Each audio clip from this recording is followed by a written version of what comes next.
Welcome back to Quantitative Methods in Chemistry. We are entering into the second week. To start with, let's take a look at what are all the learning objectives for this week. In this week, you will try to understand what is a measurement and what all statistical analysis could be performed with the data or the measurements that are being obtained. We would start by defining what is mean, what is median, what is mode, variance, standard deviation, standard error, accuracy and precision. These are all the different statistical tools that we will end up using to have an assessment of what kind of data or measurement that we have made. And also we will try to understand what is the need to perform replicates, repeats, and what does the word reproducibility mean in the field of data sciences. So moving ahead, let's clearly define what is that we are going to do, like the way we did last week. Here we will be defining and listing these statistical terms. We will be employing them in dealing with scientific data. To start with, we will be looking at a simulated data, and as we go forward, we will be taking examples from analytical chemistry to understand how these terms would help us understand, and most importantly, apprise the need of performing duplicates. So this would help you understand how to deal with scientific data. So to start with, let's start maybe with a little bit of philosophy. Science is basically pursued as a systematic evaluation of observations acquired from experiments that help you evaluate and at times develop an underlying hypothesis. A series of coherent experiments are performed to uncover the truth. So basically the truth is what we are trying to pursue here, and this truth is pursued by performing experiments. So let me repeat, a series of coherent experiments are performed to uncover the truth that help in validating,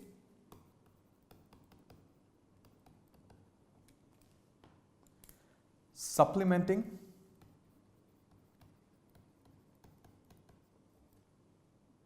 or rebutting an existing theory. So what do we mean by this? Maybe a theory already exists, for instance Newton's laws of motion.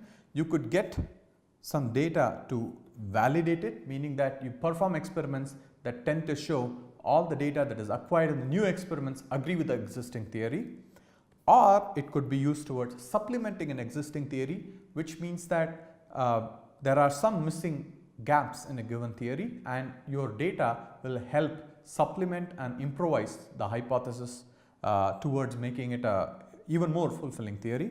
Or on the other hand, rebut an existing theory, meaning that you are able to perform experiments that go against the underlying hypothesis of an already existing theory, and therefore the data that we tend to seek truth with might help us uncover this. Generally, the truth is assumed to be obtained when similar results are obtained across many different people, many different labs, and when they are repeatedly probing the same entity with complementary experiments.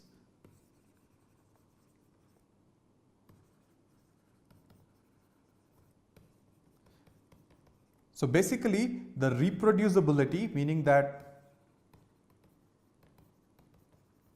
if a given entity is measured but by multiple people, by different labs at different points of time using different types of experiments yielding the same value, helps you adjudge the fact that you have indeed seek the truth and have actually found the right value. For instance, the mass of an electron has been measured by various different theories, and its mass has been determined to be 9.1093837015 times 10 power minus 31 kilogram. So you are able to realize most of the calculation we end up using 9.1 10 power minus 3 kilogram as the mass of an electron, but here you are able to realize to the level of precision at which the entire measurement has been made over the years. And what do the values in the brackets mean? They kind of mean the uncertainty associated with the last two digits that have been shown. So this week of lectures will help you understand how to deal with numbers and what do these numbers mean. Remember that you entirely spent a week of understanding how to determine concentration of different chemicals in various possible units. Let's say that I am measuring concentration of sodium chloride in seawater. and you are also doing the same experiment in a slightly different, using a slightly different approach, and then we would like to compare our results to see what is that we have gotten. So to compare such numbers and also to understand, okay, to what level of precision can we give numbers, the statistical tools that we will be introducing in today's class would help you towards the same. Before going ahead, let's try to do an experiment, or at least think about an experiment that was proposed by Sir Francis Galton. This is important to understand because most of the distributions that come up in science follow something called a Gaussian distribution, Gaussian function. And to understand and illustrate the same, Sir Francis Galton came up with a very simple experiment. Let's assume that you have a bunch of beans that have been saved in a reservoir, and this is the gate that might unleash them onto the bins that are present here.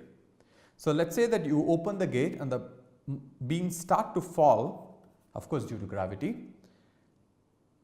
What kind of bins will actually get these beans at the end of the experiment? So basically one might always argue saying that, okay, it's right at the center, we are only going to have these bins occupied. Or the other person who might like a uniform society might guess all the bins here would be uniformly occupied. Let's try to look at what, when such an experiment is performed, what kind of results come up. So the moment the gate is opened, you're going to have beans that start to fall down due to gravity, and as they fall down, they are going to interact with the hurdles that are being kept up here.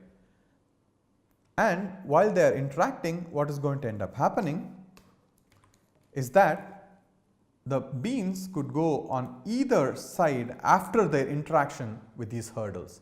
Remember, the probability of the beans going on either side is equally likely, and if you have many such beans falling apart or falling from the top, you're going to have good amount of distribution that goes both ways.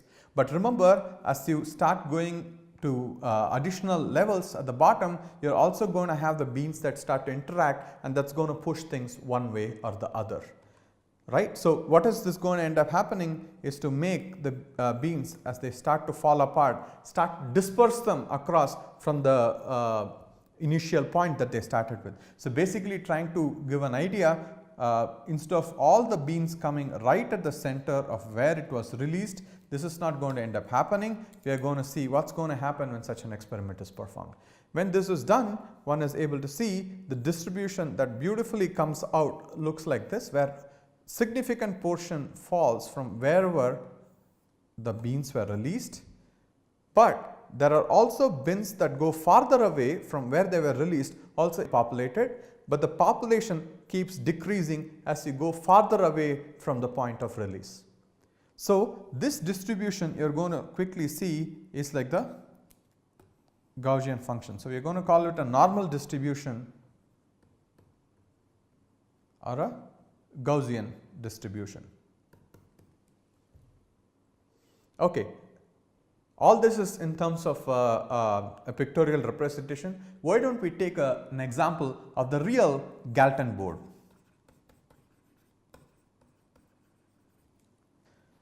So the Galton board is available for sale at galtonboard.com, and you are able to see the simulation that goes here, which will be shown to you right now. What you are able to see here is that this is a board that's made to do the simulation as we saw in the slide a moment earlier. So the first step would involve getting all the beans into the reservoir as we see here. Once that is done, the immediate thing is to open the gate, or in this case is just to flip the board.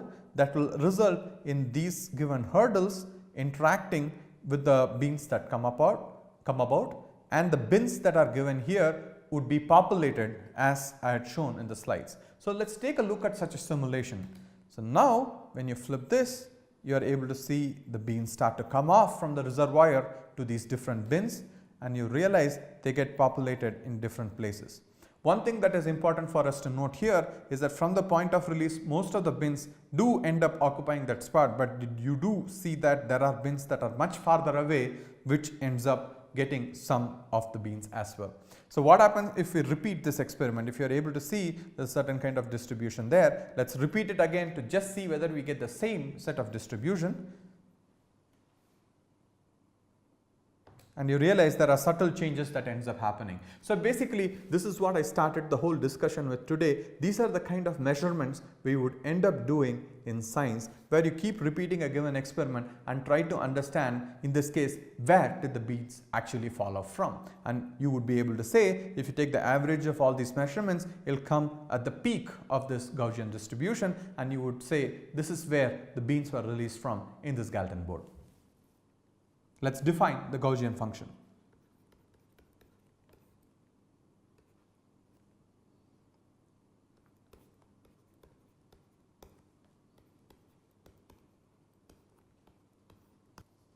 So there are various parameters that have been written here. Here the sigma is called as the standard deviation.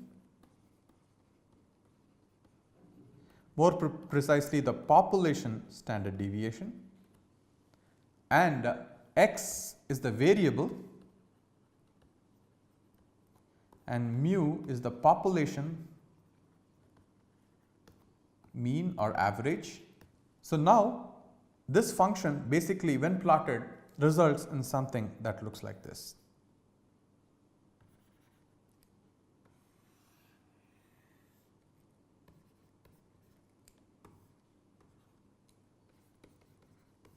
So what one is able to observe, that when x takes the value of mu, you are going to have the maximum that comes up for this function.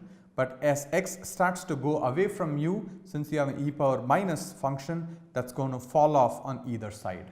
So this is a typical Gaussian function, and the average is defined as the peak that you are, the peak or the maxima that you find for this function. Okay, now what does this variable standard deviation mean? The standard deviation means how big the Gaussian distribution is. Basically, you could have a similar situation where the average is the same,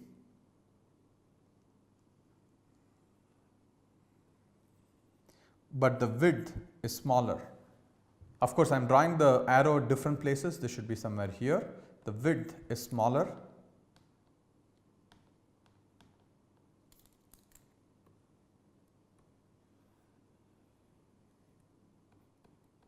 So in this case, the sigma of blue is less than sigma of red. This indicates the fact that the uncertainty associated with the measurement of x in terms of the blue is less than that of the red, as seen from this Gaussian distribution. Okay, so now we are able to realize the fact that the level of uncertainty that comes is associated with this parameter standard deviation, and the truth that we are trying to seek is obtained from the average parameter of mu. Okay, good. So now that we have seen these, let's try to understand how much of this average and standard deviation go with one another. So one way of looking at it is to integrate this function. So let's assume a sigma that's associated with the given measurement of 1. Then let's ask ourselves the question, how much percentage of measurements fall within one standard deviation, that is mu plus minus 1 sigma. So this can be easily done by integrating between the limits -1 to +1. For the sake of simplicity, let's take the average value of truth that we are trying to seek out in this experiment is 0. So that makes our math a little easy to see. So you're going to have 1 by square root of 2 pi times e power minus x square by 2 dx, and it's integrated between -1 to +1 because you are trying to find what is the value of one standard deviation. Let's quickly use another mathematical tool to understand the same. So for this example, I am going to be making use of a software called Wolfram Alpha that is powered by Mathematica to integrate, to make our life a little easy.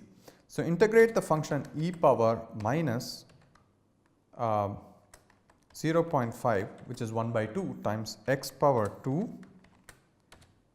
from -1 to 1.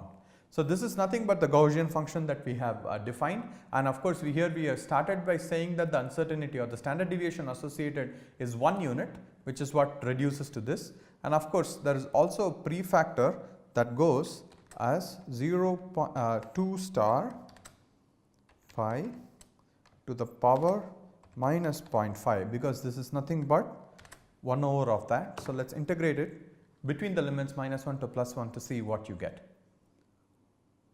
So, this is the integration. You wanted to go from -1 to +1 e power minus x square by 2 divided by square root of 2 pi, and what you are able to see is that you get a value of 0.683. So, let us do the same exercise and ask ourselves how much will it be between -2 to +2, and what do we end up getting here? We get about 95.5%, and let us go between -3 to +3.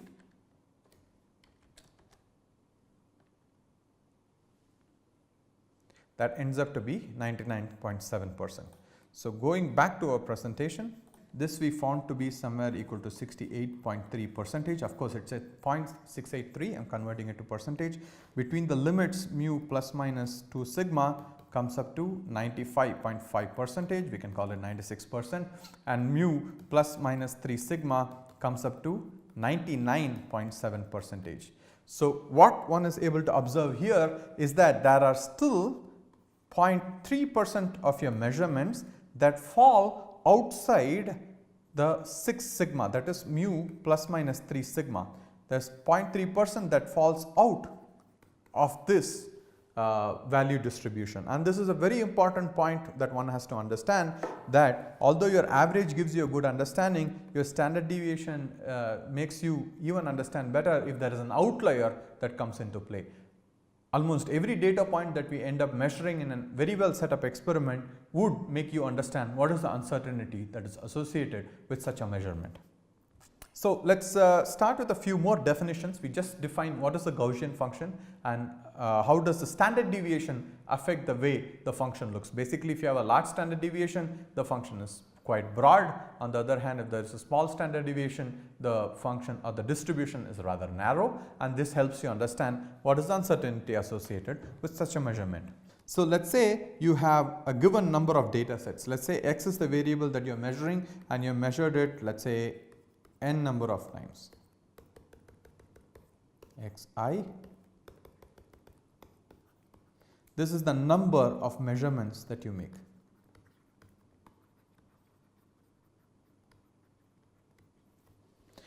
Out of these number of measurements, let us say you have infinitely large number of measurements, then the population mean will be defined basically as the arithmetic mean, where n is the total number of measurements. When you do not have enough number of data points, we end up calling this as the sample mean, which has the same formula but a slightly different symbol. Instead of using mu, we will be using x bar, and the standard deviation would be the amount at which it deviates from the mean. Basically, how far does each of the value that you have measured for this given variable x falls away from the average. So, that is going to be given by sum of from 1 to n xi minus mu the whole square divided by n with a square root. And the reason why you have a square dependence here is because you could have values of xi which is greater or smaller than the mean. It does not matter which way they are far away from, you would like to quantify how far is each of the measurement xi is away from the mean, that is mu. So, now when you once again do not have enough data sets, this becomes called sample standard deviation. This is population standard deviation. that gets the symbol S. That's going to be given by sum of I equal to 1 to n like the last time, xi of course minus x bar because you change mu to x with the square, the whole divided by n minus 1. The fact that n minus 1 comes in these cases is to remove the bias that exists with a small set of data set, where if you have n measurements you should be able to get the last value from the n minus 1 measurements that you have made. So these are the definitions that go. Of course, there is another definition called variance. Variance is sigma square or S square. So the value variance also helps you understand how broad is the distribution for the given set of values that you have measured for that given experiment. Okay, so now that we have defined all these functions, there are few more that we would like to define. Of course, I would like to make you guys see that we have defined mean, standard deviation and median, mode, and the others will be defined as we see more examples. So let us take an example to understand how does the mean and the standard deviation go. So this is an experiment. Let us say a student is trying to use a burette and is trying to calibrate the burette. How is this burette calibration going? The burette calibration is done such that where the student ends up aliquoting 2 ml of solution, let us say water, to keep things easy, the 2 ml of water is aliquoted into the conical flask and ends up taking this flask to weigh how much does this 2 ml weigh. So now when you have such a measurement made, of course at 25 degrees Celsius you can assume 1 ml of water corresponds to 1 gram, and if you are able to make measurements of 2 ml every time, you are going to get something close to 2 grams. So this is a set of data that has been obtained by students using let us say a more precise instrument to get the values, and what you are able to see is that the average values are very close to 2. You are able to realize that the student has aliquoted quite carefully, and let us say that the student, instead of using a burette, use something like a micropipette so that the values are this precise. With a burette this might not be that simple or straightforward to obtain. So when such a thing is done, let us determine what is the average. The average in this case is going to be, for the student 1, is going to be the sum of the first row of elements that we have here. Okay, so that is going to be 2.0137 plus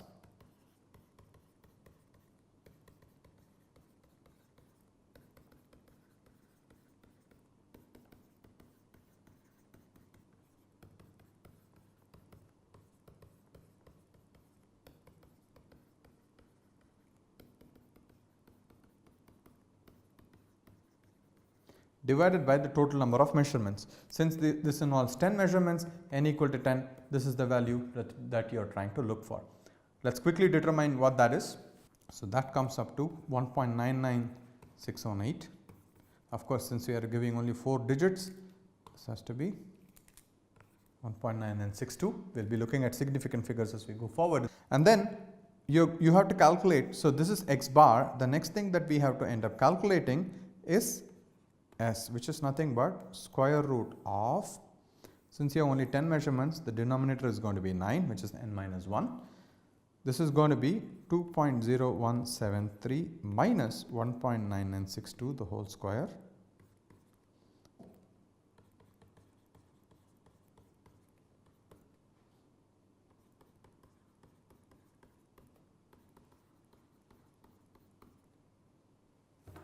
So this turns out to be 0.062.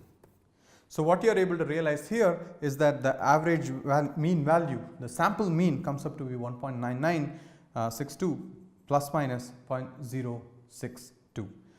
And this just means that if you are having values that are within, let us say, 3 standard deviation, in this case it is going to be 0.18, almost all the values, basically we are talking about 99.7% of the values from these 10 values will fall within that range. Why don't we take a quick look whether that is indeed the case. So what do we mean by that? So 0.18, so 1.99 plus 0.18 is going to be 2.17 is the highest possible value that one could get, and minus 1.81. So let us see whether all values here fall. Yes, this falls less than 2 point in the range, less than greater than 1.81, within the range, within the range, within the range, within the range, within the range. So you're able to realize all the values fall within the 3 times standard deviation. Let's ask a question, how many of these values now fall within 2 times standard deviation? So what's going to be 2 times standard deviation? 2 times standard deviation for this example is going to be plus minus 0.12. So that is going to be 1.87 to 2.11. And here, since we are doing 2 standard deviations, it's going to be 95.5% of the values. So let's see whether all the values fall within that range. Yes, yes, barely makes it. Yes, within the value, within the value, within the value, barely makes it, but it's definitely within the value. All these are within the value. So what you're able to realize, the standard deviation helps you get an idea of whether the data points that you got gives you a very reasonable spread. Of course, now let's do the last step here. Let's start to ask how many of these values fall within 1 standard deviation. The 1 standard deviation is going to be 1.99 plus minus 0.06. So that's going to be 1.93 to 2.05. So right away we are able to realize whichever just scraped through last time is out of this range. This makes it, this makes it, this makes it, next value makes it, this value doesn't make it, this makes it, makes it, makes it. So what you are able to realize, 2 out of 10 values, which is 1/5, which amounts to about 20%.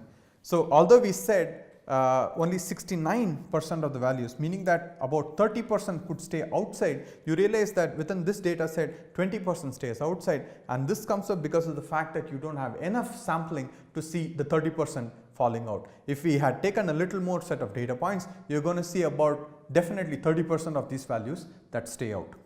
And now I would leave it to you guys to repeat the exercise for student number 2 and 3, and let me give you the average and standard deviation for such a case. So the answer for the average and standard deviation for these examples are, let me write the average on this side and the standard deviation on the other side. The average works out to be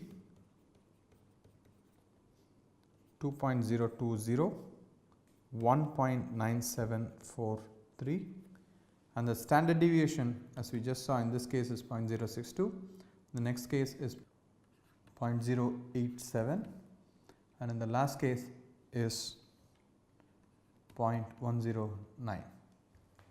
So what you are able to see, when you keep on doing the measurements over and over, you tend to see how far the average could change. But since the average is changing within the standard deviation of each of this measurement, one could always say, yeah, you are actually getting comparable values across the different measurements that have been made.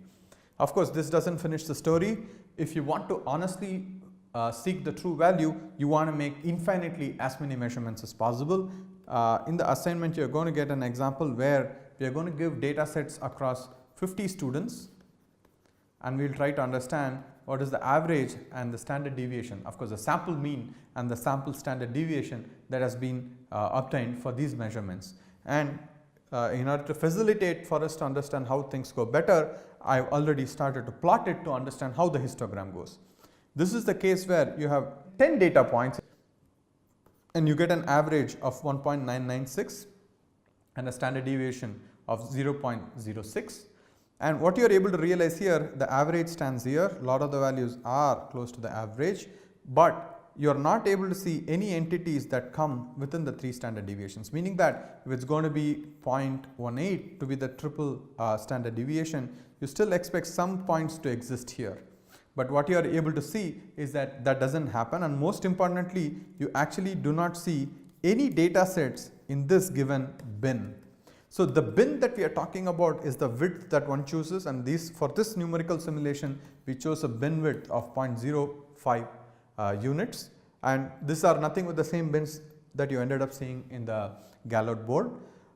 Depending upon how big the Gallout board bin is going to be, it's going to be taking more or less number of beans. Okay, let's start to increase it. Instead of having 10 data points, let's say we have 20. What ends up happening is that you are starting to slowly see the other populations come in slowly. And then as we keep increasing it to 30, you see that the distribution keeps changing here and there, but the average hasn't shifted much. There has been some change in the standard deviation, but within the error of the measurement, this could end up being nothing significant. So let's keep increasing it. For 40, the average still stands at 2, but you're once again seeing a weirdity that comes where in the middle of the bin things don't fall. This happens a lot of times in statistics, which is why people suggest you to get as many data points as possible. So let's keep increasing the number of values. You immediately saw a value that comes outside the standard deviation, or rather right at the edge of the standard deviation. Since the value changed, here the standard deviation is about 0.1. So you're going to talk about 2 plus minus 0.3 as the 99.7% of the values, and you do see a value that pops up when you have a large number of data sets. So these things tend to happen when you're setting up an experiment. Let's keep going. You're slowly starting to realize that the distribution here starts to come up. It was initially underrepresented. So you go forward, you're able to see that it has come up properly, and slowly you're getting towards the Gaussian distribution.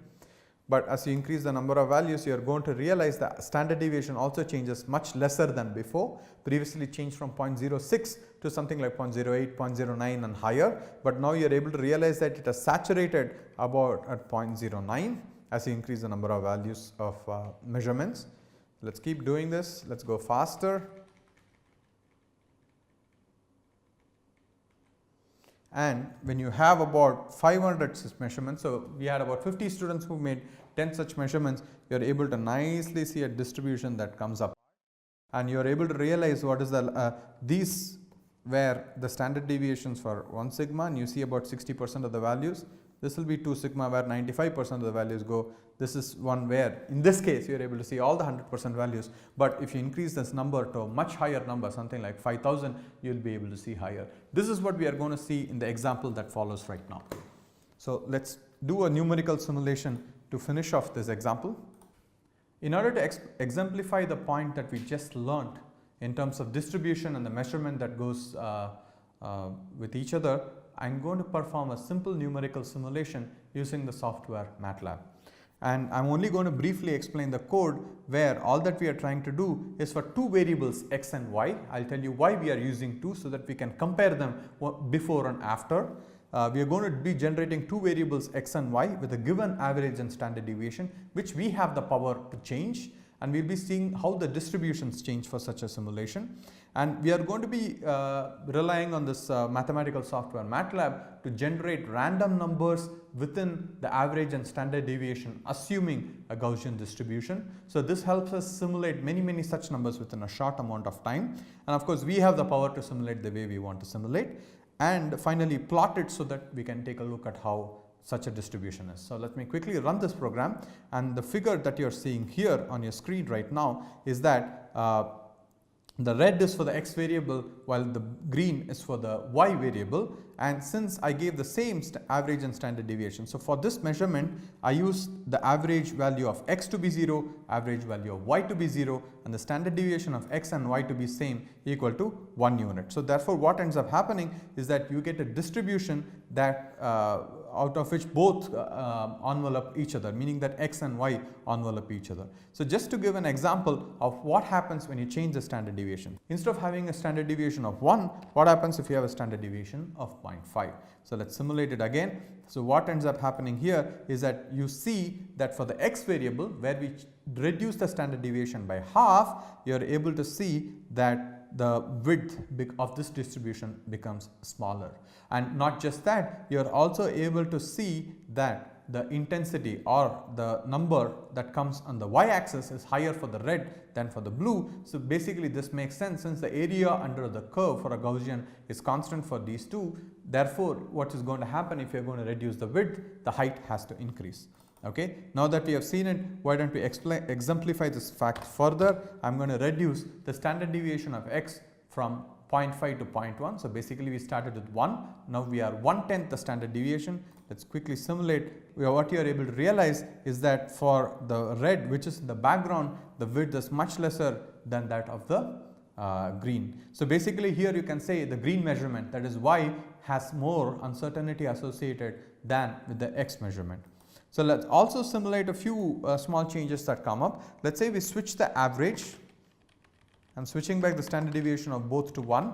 Let's say I'm changing the average of x to 1 while y remains at 0. So now what you end up seeing is that you have two distributions that come up where the peak value for the green is at 0 while that of red is at 1.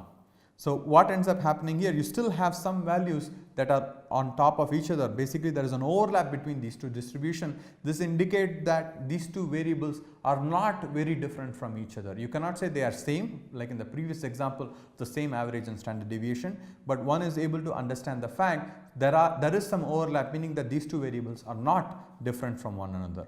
On the other hand, let's reduce the standard deviation of x back to 0.1. Let's see how the distributions look. In this case as well, you are able to realize all the values of x fall within the region of y. This just makes the fact that x is determined with a lesser amount of uncertainty than y itself, and therefore once again these values are no different. On the other hand, let's say we reduce the uncertainty of y also to the same amount, you are going to have distributions that completely fall away from one another. This indicates the fact that these two values do not agree with each other, and you cannot compare these two values. Basically these two are two different numbers that you have obtained, which is why many times as an analytical chemist, when you give out a number without a standard deviation makes very little sense. So to finish off, let's once again simulate it with the same kind of variables that we had before, 0 for average and 1 for standard deviation. Here you are able to see the fact that the distributions overlap with each other, with the average and the standard deviation being the same. And the next example that we saw where the standard deviation was lesser, however the mean was the same, and you still end up saying that the mean value remains same for these two distributions. And another case where you have little overlap, but the average values are quite different from each other, where these distributions start to be different from one another.